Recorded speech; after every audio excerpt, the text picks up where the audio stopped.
Assalamualaikum warahmatullahi wabarakatuh. Perkenalkan, saya Delvia Yunika Purba, kelas 4B4 Akuntansi. Saya akan mempresentasikan rencana penelitian saya yang berjudul Pengaruh Penyalahgunaan Teknologi Informasi, Integritas Mahasiswa, dan Motivasi Belajar terhadap Perilaku Kecurangan Akademik Mahasiswa Akuntansi pada masa pandemi COVID-19. Studi kasus pada mahasiswa akuntansi Politeknik Negeri Padang. Pada kesempatan kali ini, saya akan membahas bab 1 tentang pendahuluan dan bab 3 tentang metodologi penelitian. Pertama-tama kita akan masuk kepada pendahuluan. Pendahuluan terdiri atas latar belakang, di mana pendidikan merupakan suatu metode untuk mengembangkan keterampilan, kebiasaan, dan sikap-sikap yang diharapkan dapat membuat seseorang menjadi lebih baik.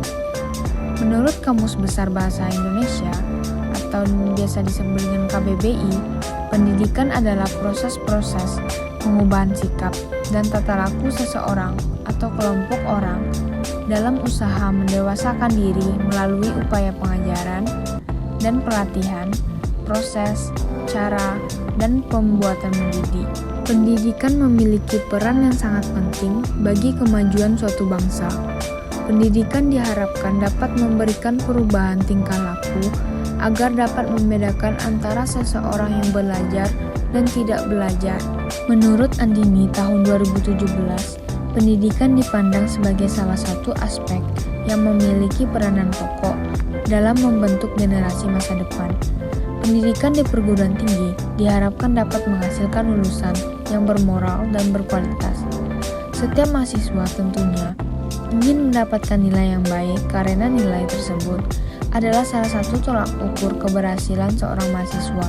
Pada umumnya, banyak mahasiswa yang berorientasi pada nilai, bukan proses untuk mendapatkan ilmu, sehingga segala upaya dilakukan agar dapat berhasil dalam ujian, termasuk melakukan berbagai perilaku kecurangan. Menurut Prawira tahun 2014, kecurangan akademik yang muncul pada mahasiswa akuntansi dapat menjadi karakter yang melekat jika tidak diberikan tindakan yang tepat. Kecurangan akademik merupakan pelanggaran etika dalam lingkup akademik. Berbagai hal memicu mahasiswa untuk melakukan perilaku kecurangan akademik, sebagaimana dikaji oleh Rafita tahun 2012. Menurut Latifah tahun 2014, kecurangan akademik merupakan perilaku tidak jujur yang dilakukan oleh peserta didik dalam hubungannya dengan aktivitas akademik untuk memperoleh hasil yang diinginkan. Beberapa mahasiswa pastinya ada melakukan tindak kecurangan yang merupakan pelanggaran etika, tidak terkecuali pada mahasiswa akuntansi. Perilaku kecurangan akademik tidak hanya muncul pada mahasiswa akuntansi. Perilaku ini disebabkan oleh faktor-faktor yang berasal dari internal dan eksternal. Menurut Wardana tahun 2017, berbagai faktor yang diharapkan oleh seorang mahasiswa memicu mereka untuk berbuat kecurangan akademik, seperti ingin mendapatkan nilai yang tinggi. Menurut Rafita tahun 2013, kecurangan-kecurangan tersebut tentunya adalah sebagian kecil masalah yang muncul dalam proses pembelajaran. Perilaku ini harus dicegah sedari awal sehingga tidak menjadi kebiasaan yang melekat pada diri mahasiswa. Munculnya berbagai kasus kecurangan akademik menunjukkan bahwa mahasiswa belum memiliki karakter yang baik.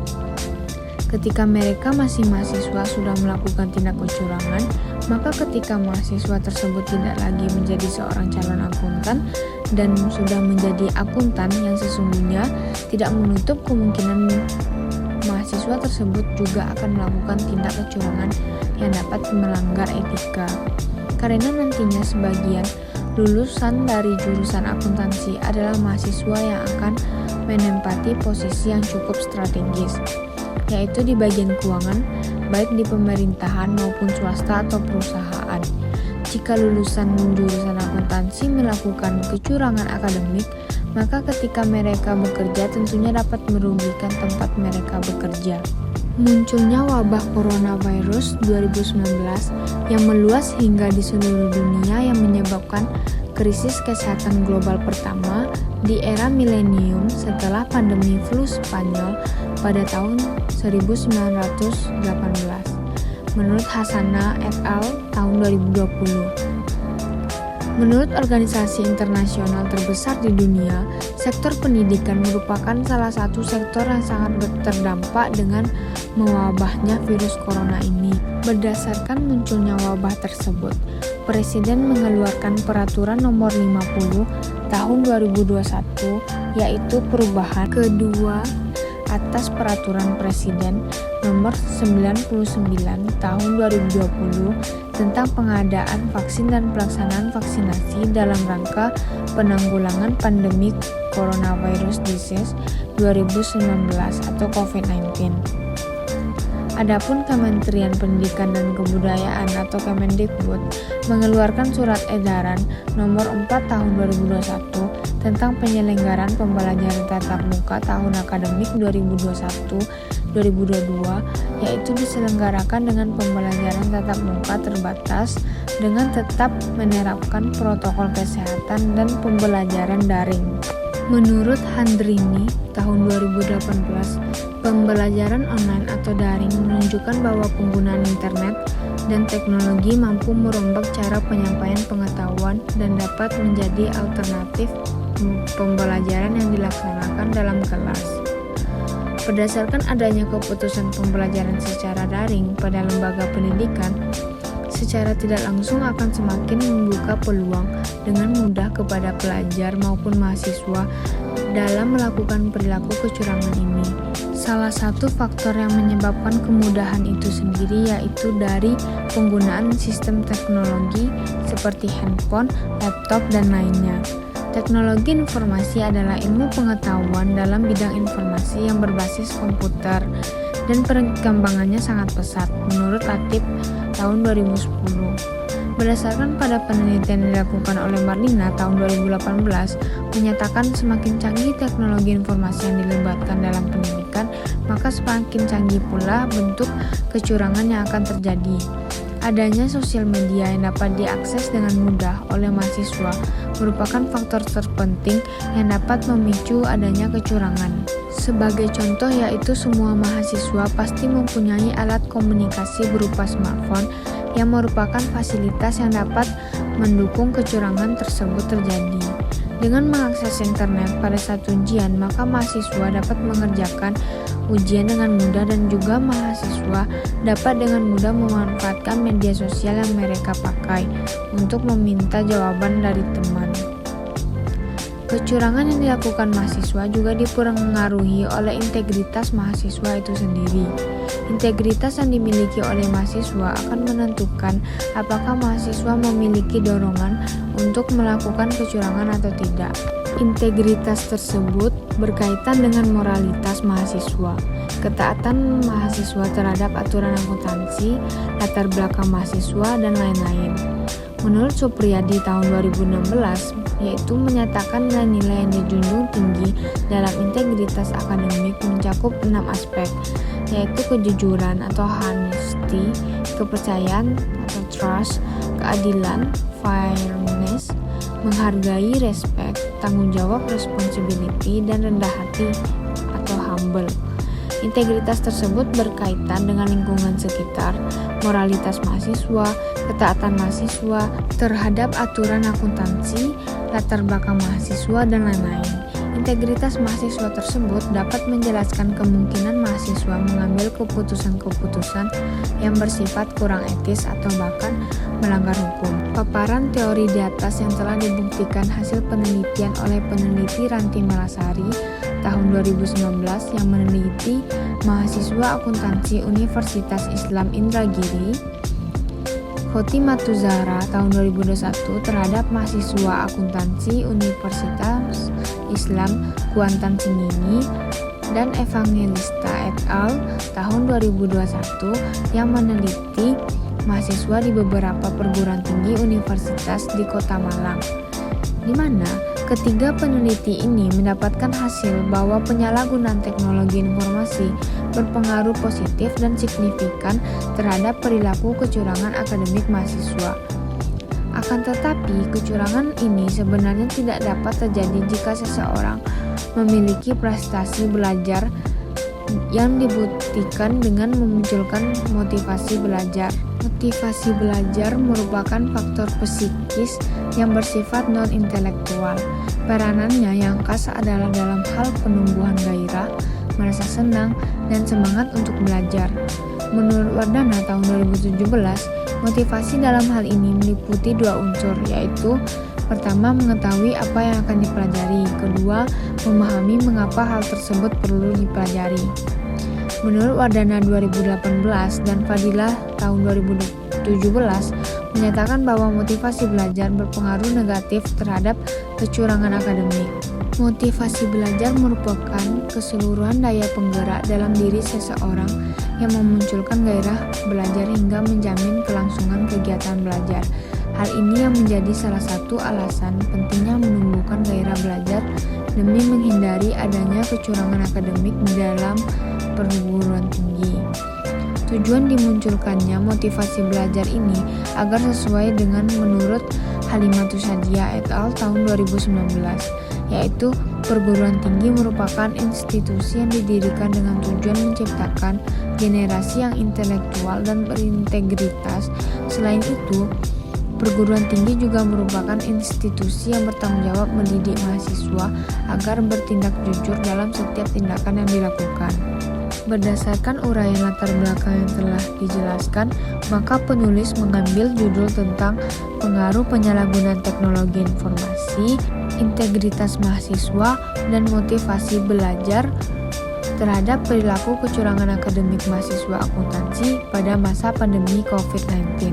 Selanjutnya masuk ke rumusan masalah. Berdasarkan pernyataan latar belakang yang telah dijelaskan, maka peneliti dapat merumuskan masalah sebagai berikut. Yang pertama, apakah penyalahgunaan teknologi informasi berpengaruh terhadap kecurangan akademik mahasiswa akuntansi pada masa pandemi COVID-19?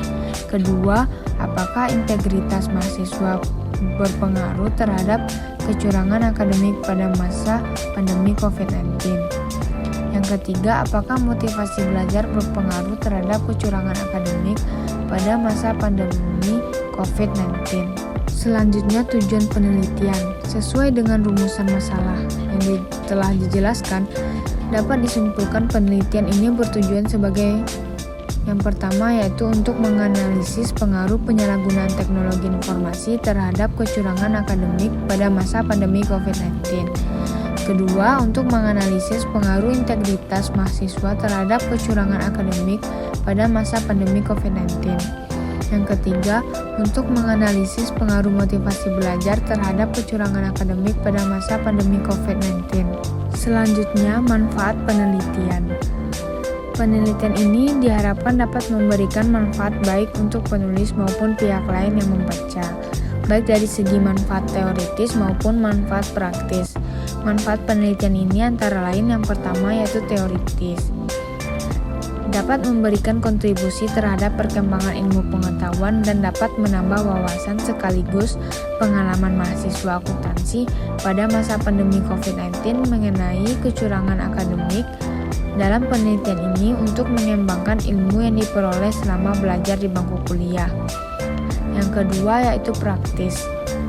Bagi penulis, penelitian yang dilakukan oleh penulis akan memperoleh manfaat, yaitu dengan mendapatkan hasil dari masalah yang ingin dipecahkan, untuk mengetahui pengaruh penyalahgunaan teknologi informasi dan integritas mahasiswa, serta motivasi belajar untuk melakukan kecurangan akademik pada mahasiswa akuntansi di Politeknik Negeri Padang selama sistem pembelajaran online. Bagi akademisi, manfaat untuk akademisi dalam penelitian ini yaitu dapat dijadikan sebagai referensi untuk akademisi dengan memperhatikan hal-hal penelitian tentang kecurangan akademik, serta menjunjung tinggi integritas demi menjaga nama baik kampus dan menjadi acuan untuk menanamkan kesadaran kepada mahasiswa bahwa perbuatan curang merupakan perilaku yang tidak baik.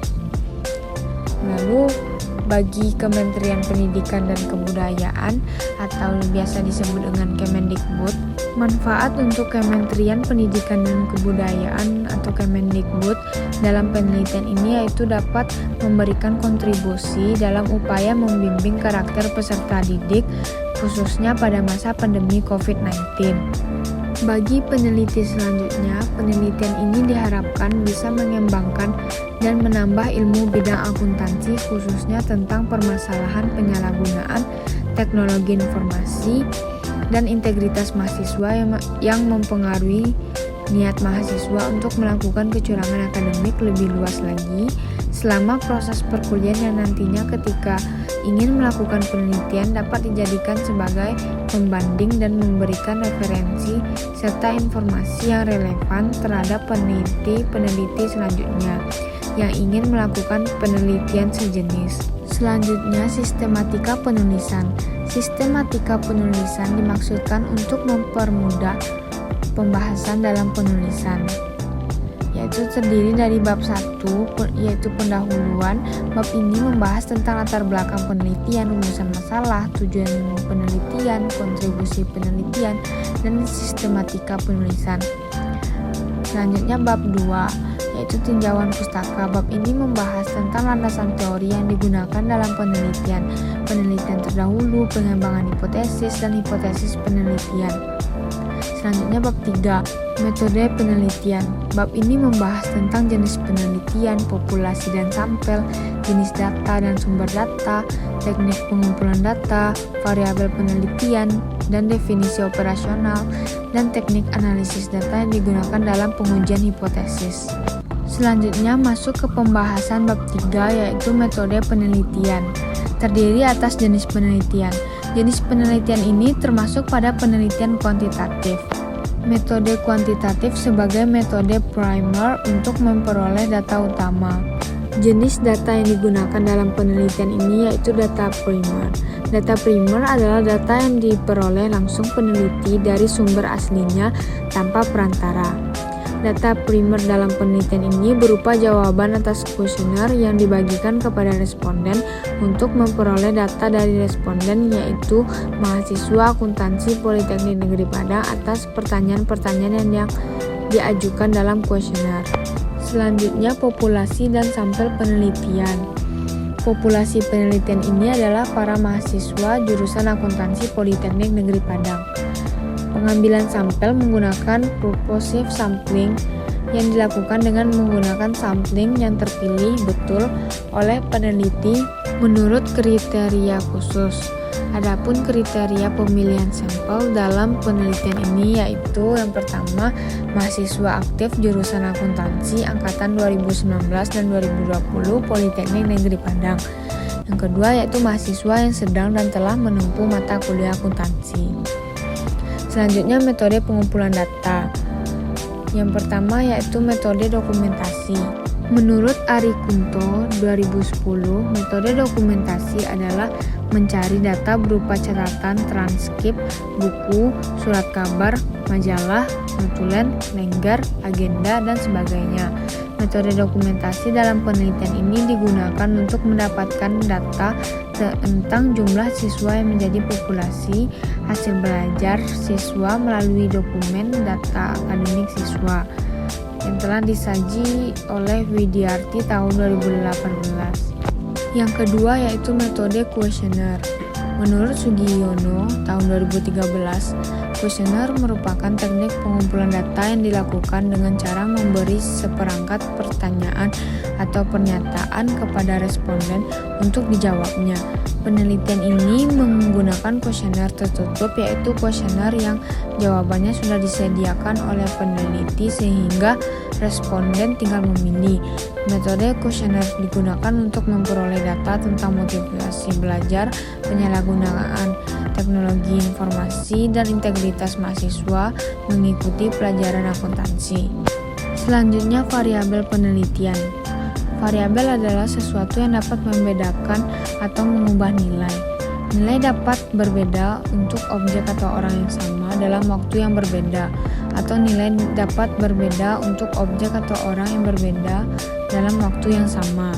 Menurut Mudrajat Kuncoro tahun 2013, Definisi operasional variabel merupakan pemberian batasan agar ciri-ciri spesifik variabel dapat lebih terinci dengan jelas. Yaitu definisi operasional. Operasionalisasi variabel diperlukan guna menentukan jenis dan indikator dari variabel yang terkait dalam penelitian ini. Sebagai berikut yaitu variabel terikat atau dependence variable. Variabel terikat adalah variabel utama dalam penelitian dan faktor yang berlaku dalam investigasi. Variabel terikat yang digunakan dalam penelitian ini adalah kecurangan akuntansi. Selanjutnya variabel bebas, yaitu independence variable. Adalah variabel yang mempengaruhi variabel terikat, baik secara positif atau negatif. Variabel bebas terdiri dari penyalahgunaan teknologi informasi, integritas mahasiswa, dan motivasi belajar. Selanjutnya, metode analisis data. Yang pertama yaitu uji validitas data. Validitas berasal dari istilah validity. Data digunakan untuk mengukur sejauh mana metode pengumpulan data atau beberapa metode secara akurat mengukur maksudnya dan sejauh mana penelitian telah menemukan informasi yang benar tentang pernyataannya. Jika pengujian menjalankan fungsi pengukurannya atau memberikan hasil pengukuran yang akurat untuk tujuan penggunaan pengujian tersebut, efektivitas pengujian tersebut tinggi. Pengujian yang menghasilkan data yang tidak terkait dengan tujuan pengukuran dianggap sebagai pengujian yang kurang efektif. Saat menguji validitas kuesioner, saat menentukan kelayakan item yang akan digunakan, koefisien korelasi biasanya diuji pada tingkat signifikansi 0,05 yang berarti item tersebut secara signifikan berkaitan dengan item tersebut dianggap valid dengan skor total menggunakan data program SPSS untuk menghitung uji validitas data. Kriteria penerimaan: jika R hitung kecil r tabel maka angket tidak valid pada alfa 0,05. Jika R hitung besar R tabel maka angket valid pada alfa 0,05. Selanjutnya, uji reliabilitas data. Untuk mengetahui reliabilitas, kita membandingkan nilai R tabel dengan nilai R hasil atau nilai alfa pada output data. Ketentuannya, bila R alfa besar R tabel maka pertanyaan tersebut reliable dan sebaliknya. Selanjutnya, uji asumsi klasik yang terdiri yaitu uji normalitas data. Uji normalitas dalam penelitian ini akan menggunakan uji Kolmogorov-Smirnov. Uji Kolmogorov-Smirnov dengan menggunakan aplikasi pengolah data, kita dapat mengetahui apakah data berdistribusi normal atau tidak. Selanjutnya, uji multikolinearitas. Uji multikolinearitas digunakan untuk mengetahui ada tidaknya korelasi silang atau kolinearitas antar variabel independen dalam model regresi. Dalam penelitian ini yang akan digunakan untuk uji ada atau tidaknya multikolinearitas menggunakan VIF atau variance inflation factor dan tolerance. Selanjutnya, uji heteroskedastisitas, yaitu merupakan pengujian yang mengevaluasi apakah residual dari semua pengamatan dalam model regresi linear memiliki varians yang tidak sama. Pengujian ini merupakan salah satu pengujian hipotesis klasik yang harus dilakukan pada regresi linear. Jika asumsi heteroskedastisitas tidak terpenuhi, maka model regresi dinyatakan sebagai alat prediksi yang tidak valid. Yang terakhir yaitu uji analisis regresi berganda, adalah hubungan secara linear antara dua atau lebih variabel independen dengan variabel dependen. Dalam penelitian ini, teknik yang digunakan adalah regresi linear berganda dengan variabel dependen, kecurangan akademik mahasiswa, dan variabel independen yaitu penyalahgunaan teknologi informasi, integritas mahasiswa, dan motivasi belajar. Uji analisis regresi berganda terdiri dari yaitu uji F statistik, dapat dilakukan dengan membandingkan F hitung. jika F hitung besar dari F tabel atau H ditolak H diterima, maka model signifikan atau bisa dilihat dalam kolom signifikansi pada ANOVA atau olahan dengan SPSS. Gunakan uji regresi dengan metode enter atau full model. Model signifikan selama kolom signifikansi persen kecil alpha 0,05 dan sebaliknya jika F hitung kecil F tabel maka model tidak signifikan. Hal ini juga ditandai nilai kolom signifikansi persen akan lebih besar dari apa.